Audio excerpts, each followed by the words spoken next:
Odaf Samer tête à la 1, 2, 3, 4, 5, sixième ligne. Et donc, la Gemara revient à l'opinion de Moonbaz. Du Vela Moonbaz, qui avait dit donc à la page d'avant que il faut interpréter le Hekesh, c'est-à-dire l'association de termes entre Shogeg et Mézid, de situation entre Shogeg et Mézid, c'est-à-dire inadvertance ou délibéré, même dans le cas où il y a une obligation d'apporter un sacrifice expiatoire, et même s'il avait une connaissance de l'interdit au moment de la faute, c'est quand même considéré comme Shogeg. Alors la Gemara dit Gagabemai, en quoi il peut être Shogeg? Voilà, la Torah elle a dit qu'il doit apporter un sacrifice expiatoire que s'il était Shogeg. Or, qu'est-ce que ça veut dire Shogeg? Alors, c'est normalement quelqu'un qui n'a pas connaissance de l'interdit ou qui a oublié que ça avait été interdit au moment où il a commis l'acte délictueux. La Gemara dit Kegon chez Shagag Korban. Ah, il avait oublié que celui qui accomplissait, qui commettait ce, je vais pas dire ce forfait, mais cette transgression délibérément, il transgresse un interdit de la Torah et de surcroît, il est puni de la peine de retranchement carré. Mais il ne savait pas que si, donc ça il le savait, mais il ne savait pas que si il le faisait sans le savoir, eh bien que son inadvertance lui vaudrait l'obligation d'apporter un korban khatat, c'est-à-dire un sacrifice expiatoire. Alors ça, c'est shogeg. Bon. Eh ben, les chachamim disent, mais attends, le fait de ne pas savoir qu'il y a besoin d'un korban, d'une offrande, ça ne s'appelle pas un shogeg. Alors la Gemara, elle nous dit, Vera banane. Alors, alors les chachamim. Alors ils disent que dans quel cas ils disent qu'il y a shogeg? Rabbi Yochanan, on va rapporter deux opinions. Amar. Evan Sheshagag Bekaret. Donc il a oublié que c'était une transgression qui l'amenait à Karet, à la peine de retranchement. Afalpi chez Ezid Belav, bien qu'il ait délibérément transgressé un interdit de la Torah. Donc, ça s'appelle Shogeg d'après Rabbi Yochanan. Il savait que c'était interdit, mais il ne savait pas que l'interdiction, elle portait très lourd, Karet, retranché. Amar. Belav Karet. Non, ce n'est pas suffisant. Il faut qu'il ignore que ça soit un interdit et que de surcroît, cet interdit est frappé de la peine de Karet de retranchement. Rava dit, Maïtama de Rabbi Shimon ben Lakish, quelle est la raison de Rabbi Shimon ben Lakish? Amakra, parce qu'il y a un verset qui dit à propos de la faute qui est commise par le roi ou par le Kohen Gadol. Il ne l'a pas fait par inadvertance, mais il en est rendu quand même coupable, il a quand même commis une faute. Et donc on nous dit, qu'il ne pourra apporter un sacrifice expiatoire que quand il aura transgressé ou il aura oublié que, pardon, il y a une transgression assortie de surcroît de la peine de karet, de retranchement, sheba, qui se trouve associé à cette peine. Alors, ça semble séduisant, la preuve de Rabbi Shimon ben Lakish, mais Rabbi Yochanan, il fait quoi avec? En fait, il en a besoin pour une autre dracha, pour une autre interprétation, parce qu'on va enseigner dans une braïta qu'on verra plus loin. Les mots sont marqués Me'am Haaretz, littéralement le peuple de la terre. Donc, là-bas, on parle du sacrifice expiatoire pour un yachid, pour un particulier. Le même de Me'am Haaretz, du peuple de la terre, on peut dire par là qu'il y a juste une petite partie de Haaretz qui est considérée, qui peut apporter un korban khatat pour un shogeg, pour une faute commise en non connaissance de cause, et pas tout le monde. Prat les moumar, ça exclut l'apostat, l'hérétique, celui qui a l'habitude de commettre des fautes délibérément pour montrer son mépris de la Torah, par révolte par Hachem.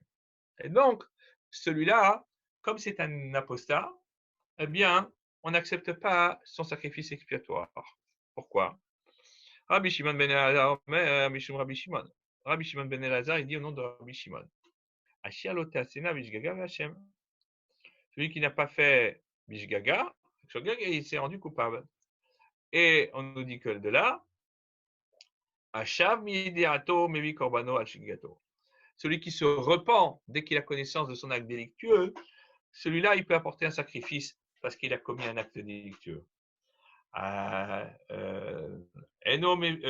Lo shav midiato, mais il n'a pas, c'est pas repenti dès qu'il a eu connaissance de son acte délictueux. Eno mevi korban shigato. Il ne peut pas apporter un korban sur son shogeg. Ça veut dire que, en réalité, le korban, khatat, il est associé à la teshuva ou au repentir, au regret de celui qui a fauté. Mais le moumar, l'apostat, celui qui a renié toutes les lois de la Torah, lui, il n'y a pas de sentiment de regret ni de repentance. Donc, manifestement, il ne peut pas apporter un korban khatat, un sacrifice expiatoire. Nan, on enseigne dans la Mishnah qui va venir. Dans quelques dapim, dans 3-4 jours, on va le voir. Avot melachot. Les têtes de travaux interdits le Shabbat. Arbaim chaser echad. 40 moins 1. Chaser echad. Ve'avidan ba. On a posé la question sur cette Mishnah. Minyana la Mali. Pourquoi on avait besoin de nous dire qu'il y avait 40 moins 1, 39 travaux interdits? Alors, on aurait pu nous dire, il y a des travaux interdits, mais on n'a pas besoin de donner les comptes. Ou alors, nous, on les énumère, mais voilà. Rabbi Yochanan nous dit comme ça. Que s'il les a fait tous ensemble, c'est-à-dire dans le même Shabbat, il les a tous fait dans une même foulée. Il avait oublié que c'était interdit ce Shabbat. Il savait qu'il y avait Shabbat, mais il avait oublié tous les interdits qui étaient liés au Shabbat. D'accord? Chayav al-kol ahad ve'ahad. Il doit porter un sacrifice expiatoire sur chacun des travaux interdits qu'il a transgressés. Donc là, en l'occurrence, 39 sacrifices expiatoires. On dit, comment tu peux trouver une telle configuration? On dit, Zadon Shabbat, Ojigat Menachot. Donc, il sait que c'est Shabbat, il sait qu'il y a des interdits que le Shabbat, mais il a oublié que les travaux là sont interdits. Alors on dit, oui, Shamal Rabbi Yochanan Amar, Kiran Sheshagag Bekaret, Mafapi Shezid Belav, Mishkachatla. Gonde Yadala, les Shabbat Belav. On dit, là, ça va bien d'après Rabbi Yochanan. Il dit que celui qui a oublié que la peine était assortie d'un carré, d'une peine de retranchement, bien que délibérément, il ait su que ce soit interdit, donc il sait qu'il commet un acte interdit, mais il a oublié la gravité de la peine qui est associée. Donc lui, il a l'obligation d'apporter un sacrifice expiatoire, nous dit Rabbi Yochanan. Mishka Hatla, donc on peut trouver un cas comme ça, où il sait que c'est Shabbat, mais il a oublié que ces travaux sont interdits. Donc, la Gemara dit qu'il gagne des Yadala et Shabbat Belav. Il sait que Shabbat, c'est interdit de faire des travaux. C'est sûr. Il sait qu'il y a des commandements négatifs. Mais il ne sait pas lesquels. Ou alors, il ne sait pas qu'il y a une peine de karet qui est associée aux travaux interdits qu'il va transgresser. Donc, dit d'après Rabbi Yochanan, ça marche. Et Rabbi Shimon ben Akish. Mais d'après Rabbi Shimon ben Akish, il y a marqué, dit Achishgog Belav ou Bekaret. Il ne suffit pas qu'il ignore la gravité de la peine, il faut qu'il ignore que ça soit interdit en plus. Alors, des Yedara, des Shabbat, des Maïs. Alors, en fait, en quoi est-ce qu'il va savoir que le Shabbat, il y a quelque chose qui va faire que c'est interdit? Il a oublié qu'il y a les interdits du Shabbat. Et il a oublié que la gravité de la peine qui est associée, le retranchement. Comment on peut trouver un cas qui puisse fonctionner d'après Rabbi Shimon ben Akish? Alors, Gemara dit, des Yad Abet Homin. Ah, mais en vérité, il sait que le Shabbat, c'est une interdiction qui s'appelle de la Torah, d'après une opinion, qui dit qu'on n'a pas le droit de dépasser la limite shabbatique de la ville de Troum. Ve'alibat de Rabbi Akiva. Rabbi Akiva, il pense que le Troum Shabbat, c'est Midoraita, c'est de la Torah. Et donc, lui, c'est ça. Donc, dans la mesure où il sait qu'il y a des interdits de la Torah le Shabbat, même s'il a oublié, ou même s'il ne sait pas que il y a des travaux interdits qui sont associés de surcroît à une peine de carré de retranchement. D'après Resh Lakish, d'après Rabbi Shimon ben Lakish, ça serait suffisant pour qu'il puisse apporter un korban khatat, un sacrifice expiatoire pour chacune des 39 melachot, chacun des 39 travaux interdits qu'il a transgressés. Mantana leha de Tanu Rabbanan. qui est celui-là qui a enseigné cette braïta? Shagag basé ou basé. Celui qui a ignoré le Shabbat et les travaux qui y sont interdits. Donc, il ne savait pas que c'était Shabbat et il ne savait pas non plus que ces travaux étaient interdits. Zéou Shogeg Amon Batora. Ça, c'est le Shogeg qui est mentionné par la Torah. Zid basé ou basé. Il savait que c'était Shabbat et il savait que ces travaux étaient interdits. Zoï Mézid Amon Batora. Ça, c'est le vrai Mézid, celui qui fait délibérément les choses qui ne sont mentionnées par la Torah. Non, on nous dit Shagag be Shabbat. Donc, il avait oublié que c'était Shabbat. Ve'ezid Bamelachot. Mais il savait que ces travaux-là, ils sont interdits le Shabbat. Ou alors, oh, chez Shagag Bamelachot, ve'ezid be Shabbat. Il a oublié que ces travaux étaient interdits, mais il savait que c'était Shabbat. Et qu'il y a le Shabbat, il y a des travaux interdits qui sont associés, mais il ne pensait pas que ça en faisait partie. Oh, Shiama, où il a dit moi,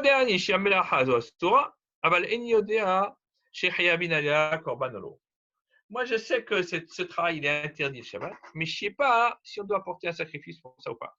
Dans tous ces trois cas-là, Hayab, il doit apporter un sacrifice expiatoire. Keman, alors comme qui va à cette opinion mentionnée dans cette braïta? Kemunbaz. C'est Mounbaz qui pense que même l'ignorance ou la non-connaissance de l'obligation d'apporter un sacrifice expiatoire lorsqu'on a transgressé par méconnaissance ou par oubli le Shabbat, c'est aussi susceptible de justifier l'apport d'un korban khatat, d'un sacrifice expiatoire. Amar Abaye, Akol Madim Beshuat Bitouy. Abaye nous dit, tout le monde est d'accord que quelqu'un qui a fait un serment pour accomplir ou pour ne pas accomplir quelque chose, et qui a transgressé son serment, d'accord, qui doit apporter un sacrifice. Shen Hayavin Alea Korban, quand est-ce qu'il doit apporter un sacrifice? Quand il aura oublié l'interdit qui est associé. Par exemple, s'il a juré qu'il ne mangera pas, et il a transgressé son serment, il a mangé. Il ne pourra apporter un sacrifice que si il a oublié qu'il y avait un interdit de transgresser son serment.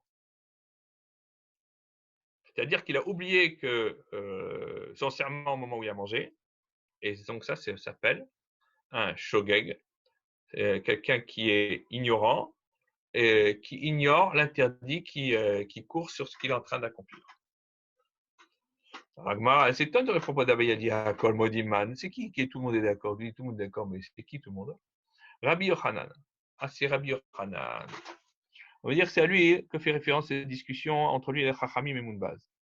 En vérité, on nous dit que Mounbaz, il est d'accord qu'il faut avoir oublié qu'il y a un interdit. Bien qu'en tout lieu, il pense que s'il a simplement oublié qu'il y avait un korban, un sacrifice qui était associé, ça s'appelle shogeg, même s'il a délibérément transgressé, parce que il pense en tout lieu où il pense que s'il a oublié qu'il fallait un korban, ça s'appelle shogeg, même s'il a délibérément transgressé, parce que ça, Mounbaz ne sera pas d'accord, mais en vérité, c'est Abaye qui se place dans la discussion entre Rabbi Yochanan et Resh Lakish, et qui eux-mêmes sont en discussion d'après l'opinion des Chachamim. Et ils pensent que Rabbi Yochanan, il sera d'accord dans ce cas-là, pour quelqu'un qui a fait un serment, que ça n'est considéré comme un shogeg, comme une transgression par inadvertance, que s'il avait oublié que c'était interdit. Même si pour les autres fautes, ils pensent que d'après les Chachamim, il ne faut pas avoir oublié que c'était interdit, mais ça suffit qu'il ait simplement oublié que c'était associé à une peine de karet, de retranchement. Et donc, il y a quand même un problème là-dessus. Pshita, bien ça c'est évident. Quand est-ce que Rabbi Yochanan il a dit ça? C'est quand il y a un karet, une peine de retranchement qui est associée, mais ce n'est pas le cas ici. Mais celui qui a transgressé un serment, il n'y a pas une peine de karet qui est associée. Non. Alors il sera d'accord que ça ne s'appelle pas un shogeg, même s'il a oublié que c'était interdit. C'est le cas d'Atechamina. Alors j'aurais pu penser au il vechayav korban chidushu. étant donné que l'obligation d'apporter un sacrifice ici pour le serment transgressé, c'est une règle d'exception. Et bien, la Torah kula lo eshkechanav des maïté à la korban. Parce que dans toute la Torah, on n'a jamais vu que la transgression d'un simple interdit de la Torah suffit à justifier l'apport d'un sacrifice expiatoire. Il faut que ce soit un interdit qui soit associé à karet, à une peine de retranchement. Donc, si il y a une peine de retranchement qui est avec, et qu'il a oublié que c'était interdit ou il a oublié que c'était associé à une peine de retranchement, alors il doit apporter un sacrifice expiatoire korban khatat. Mais si c'est un simple lave, un simple interdit de la Torah, normalement ne justifie pas l'apport d'un sacrifice expiatoire, même s'il était shogeg, il avait oublié cette règle. Il dit, bah, ici on le fait, donc c'est une exception, c'est un chidouche. Et ici, malgré tout, il en amène un sacrifice expiatoire, qui shagag bel korban nami chayev. Parce que même l'ignorance du fait qu'il faille apporter un sacrifice pour un sacrifice expiatoire, ça aussi, ça l'oblige à apporter un sacrifice expiatoire, même s'il a délibérément commis une transgression. Il savait que c'était interdit par la Torah, mais il ne connaissait pas les conséquences qui étaient attachées. Alors, on tourne la page. Car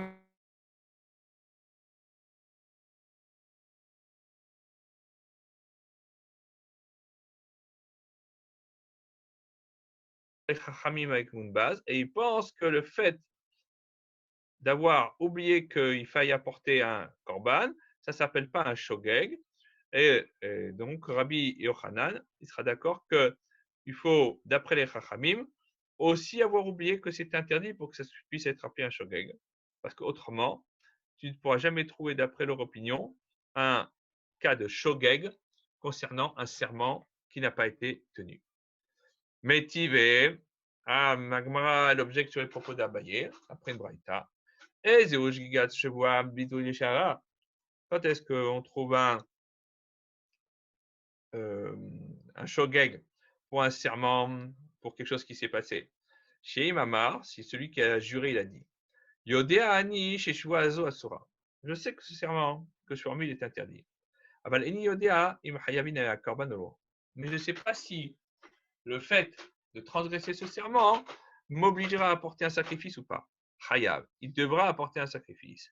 Et donc, d'après la Braïta, on voit que le fait d'ignorer le fait de devoir apporter un korban ou pas, ça s'appelle quand même un shogeg pour un serment et pas comme les propos d'Abaye. Alors, il m'a dit Hamani. Alors, cette Braïta, elle va d'après qui? Mounbazi. Ça va d'après Mounbaz, qui pense qu'en tout lieu où on parle de shogeg pour un sacrifice, eh bien, le simple fait de ne pas savoir qu'il y a un korban qui est associé, ça s'appelle déjà shogeg. Et d'après son opinion, c'est sûr que pour un serment, le fait d'ignorer que c'est associé à un sacrifice si on l'a transgressé, ça s'appelle aussi shogeg. Mais Abaye, il a dit que d'après les Chachamim, qui pensent qu'en tout lieu où on dit que l'oubli, la méconnaissance d'un korban qui est associé, ça ne s'appelle pas shogeg. Eh bien, là aussi, pour le serment, ça ne s'appellera pas shogeg. Donc, il n'y a pas d'objection, de contradiction avec la Braïta, parce que lui, eh bien, il a enseigné son enseignement d'après l'opinion des Chachamim. On saute la parenthèse. On va rentrer dans une grande discussion entre Rashi et Tosfot.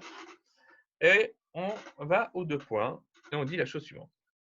Ramar Abaye, à Kol Modim Bitrouma, Abaye dit, tout le monde est d'accord concernant les prélèvements qui doivent être effectués et donnés au Kohen. Shen Hayavim Alea Chomesh, que si quelqu'un a mangé la trouma, qui est donc le bien qui est dévolu au Kohen, donc il a transgressé un interdit vis-à-vis de Hachem, parce que normalement c'est très grave de manger la trouma si on n'est pas Kohen. Et en plus de ça, il a volé le Kohen. Donc il doit rembourser le Kohen. Et normalement, quand il le rembourse, il doit le rembourser la valeur de le capital plus le chomesh, c'est-à-dire plus encore 20%. C'est une amende que lui a donnée la Torah. Ah, Chishgog Belav Sheba. Quand est-ce qu'on a dit que c'était comme ça? C'est quand il avait oublié que c'était interdit. Par exemple, il a pensé que les fruits qu'il a consommés, ils étaient roulés, ils étaient totalement profanes. Et donc, il n'y a aucun interdit à manger des fruits profanes. Mais s'il savait que c'était de la terouma et il savait que c'était interdit, et simplement il ne savait pas que s'il a mangé délibérément, il y a la peine de mort par le ciel qui est décrétée, Chayav Mita.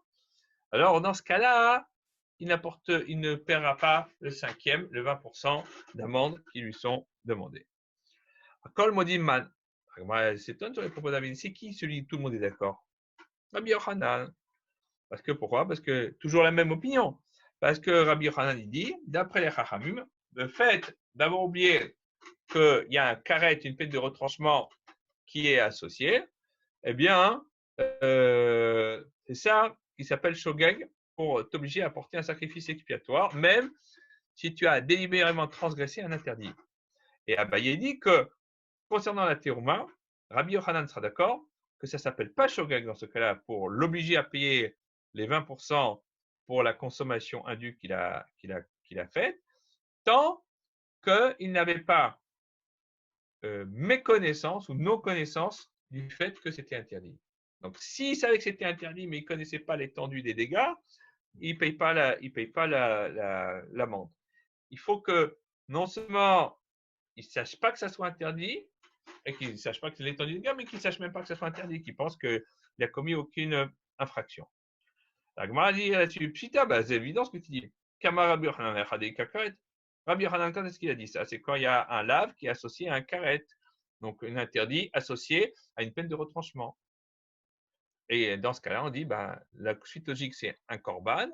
Et en l'occurrence ici, c'est l'amende du chomesh de 20%. Hadelika karet, mais quand il n'y a pas de karet, c'est-à-dire que si même en accomplissant délibérément, en toute connaissance de cause, cette infraction, il n'y a pas de karet qui est associé. Par exemple, quand il mange la terouma, c'est pas karet, c'est mita, c'est la mort. Alors, c'est sûr qu'il n'y aura pas tout cela. Et donc, dans ce cas-là, pourquoi est-ce qu'Abaye, il a besoin de nous apporter cet enseignement? Mao et Tema, qu'est-ce que j'aurais pu penser? Mita, que quand la mort qui est décrétée par le ciel, il dit que celui qui consomme de la terouma, de la nourriture réservée au Kohen, délibérément, eh bien, bimkom karet omedet. Elle se tient à la place de karet de retranchement. Et donc, on va dire parce que ce sont des peines d'une extrême gravité. Et que quand il a oublié en consommant la terouma que c'était associé à une peine gravissime, donc, ou alors il l'a fait délibérément, il devrait aussi être obligé de payer le cinquième, comme pour le karet, parce que c'est des peines graves. Kamash Malan. Et c'est pour ça qu'il a besoin de nous expliciter ça, pour nous dire que non, bien que ce soit mita, la peine qui soit associée, la mort par le ciel, malgré tout, comme ce n'est pas karet, alors ce n'est pas la même chose, et donc il ne devra pas payer l'amende prévue par les chachamim. Rava Amar, Rava il n'est pas d'accord, il dit mita, donc la mort décrétée par le ciel que devra payer celui qui a consommé la trouma délibérément, bimkom karet omedet, elle se tient à la place de l'interdit de karet, de retranchement, et donc dans ce cas-là, l'amende de 20% d'un cinquième que doit payer celui qui a consommé cette terouma par inadvertance, bimkom korban kael, elle se tient comme à la place du sacrifice. Et donc de la même manière que quand il y a un sacrifice pour le shogeg d'un karet, il y aura le chomesh, les 20%, pour le shogeg d'un mita. Et donc c'est logique, nous dit Rava. Amar Ravuna dit, Hayam me'aler baderer, oba midbar beno yodera. Alors maintenant on passe à tout à fait autre chose. Il était un homme, il allait en chemin, ou alors il était dans le désert. Ve eno yodera matai Shabbat. Il ne sait pas quand est-ce que c'est Shabbat. Il a perdu la notion du temps. Moné Shisha Yamim, il va compter 6 jours à partir du moment où il s'est rendu compte qu'il ne sait plus où il en est. Omeshamer Yom Echad, il va garder un jour. Donc il va dire aujourd'hui, ça sera Donc, il va faire 6 jours. Et à la fin, le 7e jour, bah, Shabbat va Napash, ça sera le Shabbat. Chia Barab, Omer. Chia Barab, il dit non. Mais Shamer Yom Echad, le premier jour, ça sera le Shabbat. Et dès qu'il sera, vous menez Shisha et après il compte 7. Alors, c'est quoi le fondement de leur discussion? Parce que c'est pas anodin. Les Maïkami Plégué. Sur quoi ils discutent? Mar, ça va, Kibriato Shelolam. Rabuna, il pense qu'il faut compter les jours comme la création du monde. Or, le monde s'est créé en 6 jours. 1, 2, 3, 4, 5, 6. Et le Shabbat, c'est l'aboutissement. Donc, ça sera la même chose ici. Mar, ça va, Chia Barav, lui, il pense que non, qu'Adam Rishon. Parce que le premier homme, il a été créé le vendredi. Et le premier jour, donc, qu'il a compté dans son existence, Adam Harrison, c'était le Shabbat. Et donc, on compte d'abord le Shabbat dès qu'on se rend compte qu'on a perdu le calendrier. Et après, on met 6 jours. Mais Tivé, on objecte à partir du Braïta. Shabbat. Il était en chemin, hein, il ne savait pas quand est-ce que c'était Shabbat. Mais Shamer Yom Echad et Shisha. Il compte un jour pour 6. Maïlav, Moné, Shisha, Shamer Yom Echad. N'est-ce pas que la Braïta veut dire en fait qu'il compte 6 jours et après il va garder un jour, comme il l'a dit Ravuna. Parce que un jour pour 6, c'est ça que ça veut dire, quoi. Un jour après 6 jours. Il m'a dit lo. Mais Shamer Yom Echad ou Moné, Shisha. Non, non. Il commence d'abord par compter le premier jour, Yom Echad, comme Shabbat. Et après, il va compter 6 jours. Agma a dit, qu'est-ce que ça veut dire? Alors, le Tana de la Braïta, il te dit, il compte un jour pour 6. Donc, ça veut dire quoi? Il compte un jour après les 6 jours qui sont passés? Mais Shamer Yom Echad ou Moneshisha Mibayele. Dans ce cas-là, alors, il fallait qu'ils disent, il compte un jour, il observe un jour et après il compte 6 jours. Et encore. Tanya, on a enseigné dans une autre braïta. Ayam Me'aler Bader ou Bamidbar. Il allait en chemin ou dans le désert. Veno Yodea Matai Shabbat, il ne sait pas quand est-ce que c'est Shabbat. Moné Shisha, il compte 6 jours. On met Shamer Yom Echad. Et il va garder un jour en tant que Shabbat. Donc on ne sait plus où on va. Agma dit Tufta Dechia Barav, Tufta. Alors en vérité, l'objection qui a été apportée à Chia Barav, d'après ces braïtot, c'est une vraie objection. Et donc l'opinion de Chia Barav a été rejetée. Donc apparemment, on suit l'opinion de Ravuna qui dit il compte 6 jours et après il fait Shabbat. Maintenant, la Gemara va quand même un petit peu élargir le débat. Amar Rava, Rava il dit en vérité, il est perdu dans le désert et il a perdu la notion du temps. Donc, où il est en chemin. Tous les jours, il récolte ce qu'il lui faut, ou il fait ce qu'il faut pour avoir de quoi manger. Il ne peut pas se laisser mourir de faim. Donc, il ne peut faire que ce qui est nécessaire, stricto sensu, pour sa subsistance, pour ne pas mourir. Parce que chaque jour, il y a une épée de Damoclès, peut-être qu'aujourd'hui c'est Shabbat. Donc, si aujourd'hui c'est Shabbat, je n'ai pas le droit de transgresser. Oui, mais je ne peux pas mourir de faim non plus, parce qu'il y a le piquoir nefesh, le danger de mort. Donc, je fais le strict minimum, parce que peut-être aujourd'hui c'est Shabbat. D'accord? Pour éviter le Hilul Shabbat, la transgression du Shabbat en tant que faire se peut. Et donc, dans ce cas-là, comme c'est un Safek Hilul Shabbat, piquoir nefesh, un Safek pour la santé, un Safek Hilul Shabbat, alors, on a le droit de manger, de faire ce qu'il faut pour manger, mais on ne peut pas faire de rab. Bar Me'ouyoma, sauf un jour qu'il considère comme Shabbat, et là, il ne fait aucune melacha, aucun travail interne. Donc, pendant 6 jours, nous dit Rava, il va faire le minimum vital. Le 7e jour, il ne fait rien. Enfin, il fait ce qu'on peut faire Shabbat. Alors, la Gemara dit, Me'ouyoma limut. Quoi? Et alors, ce jour-là, il va mourir de faim, de famine.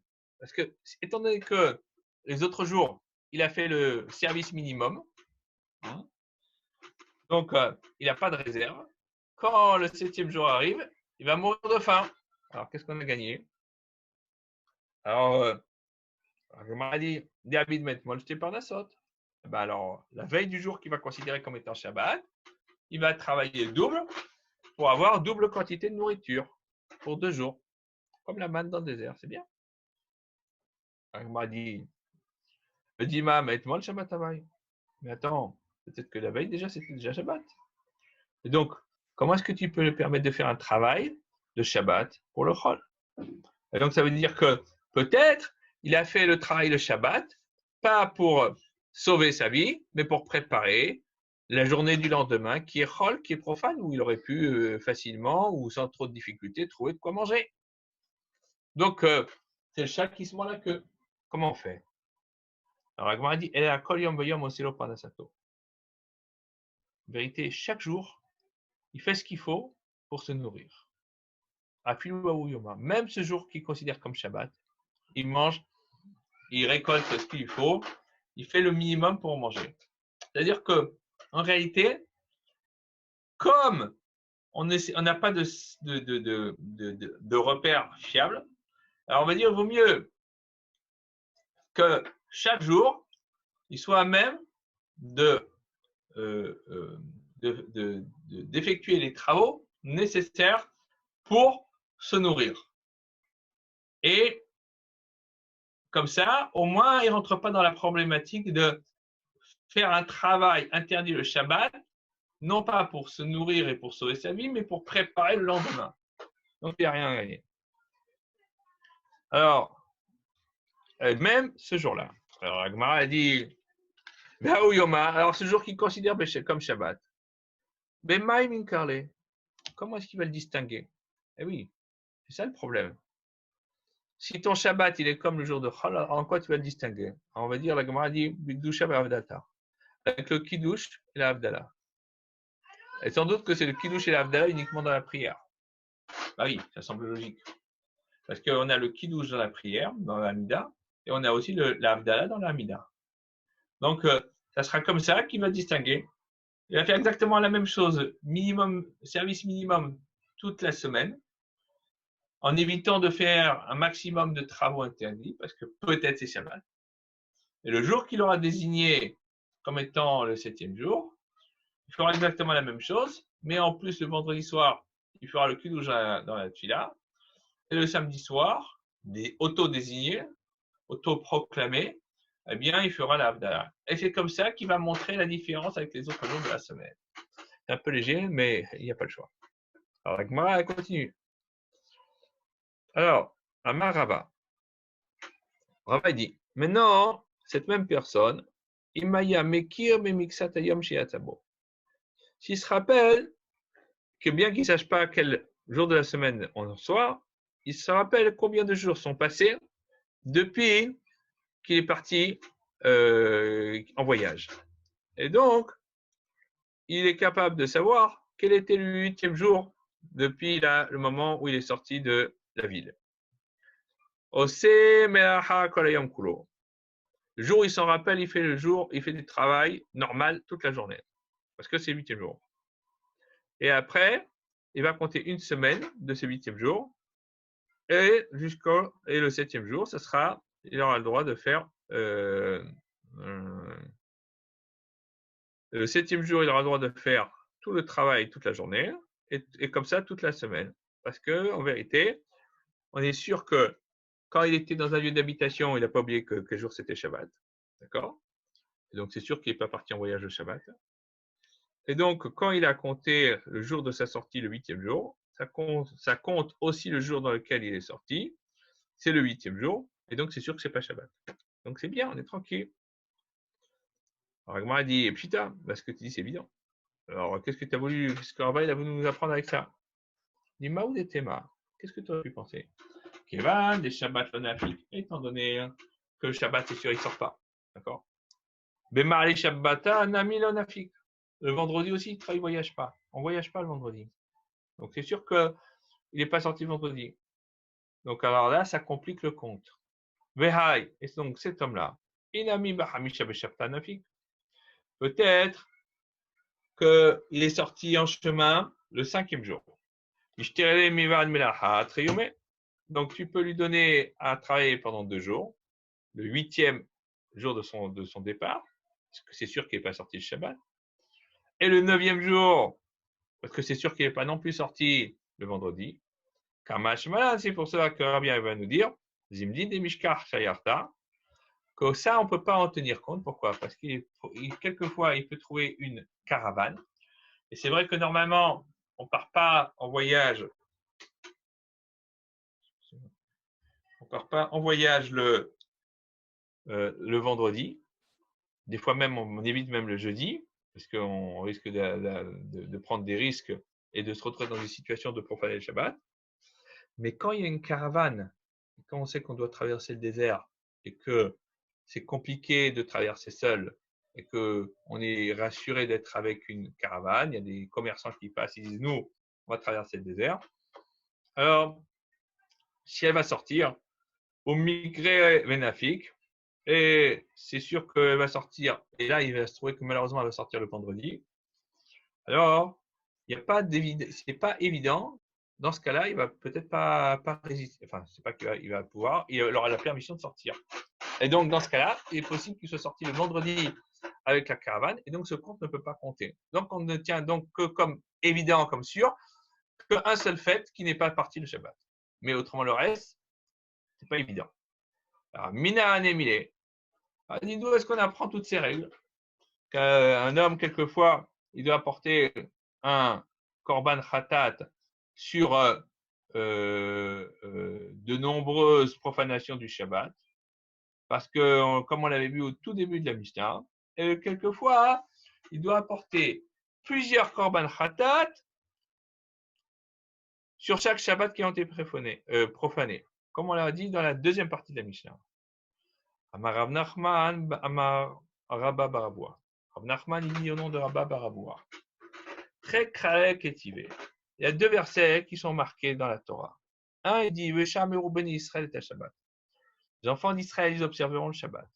Donc, là, on enseigne l'observance du Shabbat au singulier. Le Shabbat. D'accord? Et donc, la Torah, elle nous dit que ce qui est important, c'est d'observer un Shabbat, ou kotiv. Et il y a un autre verset où il est marqué mes Shabbat, vous observerez. Donc, une fois le Shabbat est au singulier et une fois le Shabbat est au pluriel. Qu'est-ce qu'on en déduit de là? Ha Ketsad. She'amu ben Israël ta Shabbat. Qu'est-ce que ça veut dire quand la Torah dit que les enfants d'Israël observeront le Shabbat? Shmira hat les Shabbatot arbe. Une observance pour de nombreux Shabbats. C'est-à-dire qu'il apporte un sacrifice expiatoire, même s'il a transgressé de nombreux Shabbats. Et Shabbatotai tishmoru. Et mes Shabbats, vous observerez. Shemira hat lechol Shabbat ve Shabbat. C'est une seule observance pour chaque Shabbat. C'est-à-dire que là, il apportera des sacrifices expiatoires différents pour chaque Shabbat. Et le verset ne nous dit pas dans quel cas ça s'applique. Et dans quel cas, et donc il appelle un seul sacrifice expiatoire, dans quel cas il amène plusieurs sacrifices expiatoires. Mais il a dit aux Chachamim, les sages, ils ont dit c'est vous qui devez expliquer, d'après la logique, d'après les règles que je vous ai transmises au Sinaï. Et les Chachamim, ils ont dit que le verset qui dit qu'il doit apporter un seul korban expiatoire, ça parle quand il a oublié l'essence même de la règle du Shabbat. Donc en vérité, tous les Shabbatot pour lui qu'il a transgressé, c'est pour un seul oubli, un seul et même oubli. Il a oublié qu'il y a la règle du Shabbat. Donc pour lui, sa non-connaissance fait que même s'il y a de nombreux Shabbats qui ont été transgressés, il n'apportera qu'un seul sacrifice expiatoire. Et ce verset qui dit qu'il doit apporter plusieurs sacrifices expiatoires, on parle de quelqu'un qui connaît l'essence du Shabbat. Mais il a oublié qu'aujourd'hui c'était Shabbat.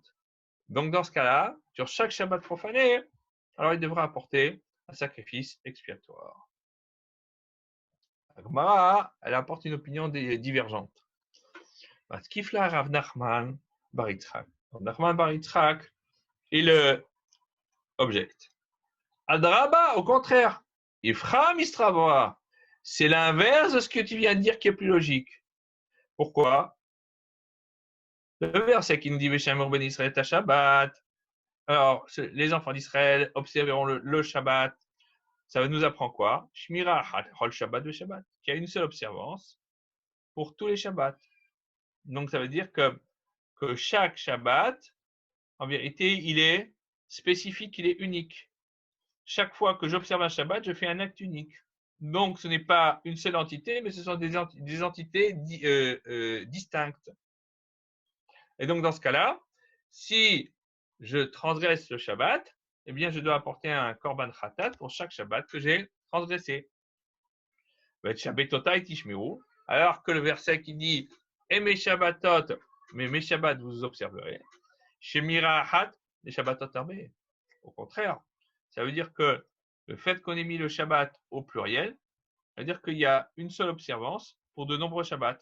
Pour dire que l'on apporte un sacrifice expiatoire pour plusieurs Shabbats qui ont été profanés. Donc exactement l'inverse de ce que là, de l'opinion que l'on avait apportée au nom de Rav Nachman Baravoua. Bon, c'est la fin du DAF Samertet, de DAF 69. Suite demain au prochain épisode. Et vous rappelez que demain c'est à 5 heures, puisque c'est vendredi.